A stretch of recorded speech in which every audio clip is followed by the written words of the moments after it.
दोस्तों, ईरान की एक जेल में एक व्यक्ति को मौत की सजा दी जाती है और सजा भी ऐसी होती है कि न उसे फांसी से लटकाया जाता है, न ही किसी और तरीके से उसे मारने की कोशिश की जाती है।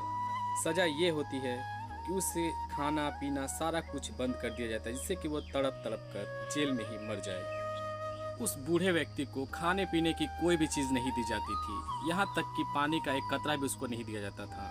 फिर भी जेल के लोग परेशान थे कि आखिर वह बूढ़ा मर क्यों नहीं रहा है। और दोस्तों, एक दिन एक लड़की जेल में आती है उस बूढ़े व्यक्ति से मिलने के लिए। दरअसल दोस्तों, वह लड़की उस बूढ़े व्यक्ति की बेटी होती है। जेल में आने के बाद सुपरवाइजर उस लड़की की बहुत ही अच्छे से तलाशी लेता है, उसको ऊपर से नीचे तक पूरी अच्छी तरह से जांच पड़ताल करता है ताकि वह कुछ खाने पीने का सामान लेकर न आई हो अपने बाप के लिए। पूरी तरीके से आश्वस्त हो जाने के बाद इस लड़की के पास खाने पीने की कोई भी वस्तु नहीं है। वह सुपरवाइजर उसको अपने बाप से मिलने की इजाज़त दे देता है। फिर वह लड़की अपने बाप के बैरक में जाती है और उससे मिलती है। लेकिन दोस्तों, काफ़ी अच्छी तरह से जांच पड़ताल करने के बाद भी सुपरवाइजर को लड़की पे संदेह रहता है। इसी वजह से वह अपना एक साथी की पर नज़र रखने के लिए उसके साथ भेज देता है। लड़की जैसे ही बैरक में जाती है, वह अपने ऊपर के सारे कपड़े उतार देती है। यह देखकर पीछे खड़ा व्यक्ति बिल्कुल भी आश्चर्य में पड़ जाता है कि आखिर ये लड़की कर क्या रही है। लड़की जैसे ही अपने ऊपर के कपड़े उतारती है, उसका बूढ़ा बाप लपक कर उसकी छाती पकड़ लेता है और अपने मुंह से लगा लेता है।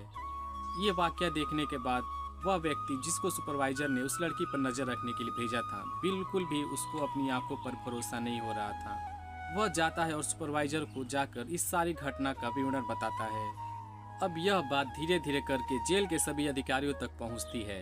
अब जब बूढ़े की पेशी होती है कोर्ट में, तब ये बात जज के सामने भी रखी जाती है। जज साहब लड़की को कटघरे में बुलाते हैं और उससे पूछते हैं कि आखिर तुमने ऐसा क्यों किया, क्या तुम्हें ये सब करने पे शर्मिंदगी है।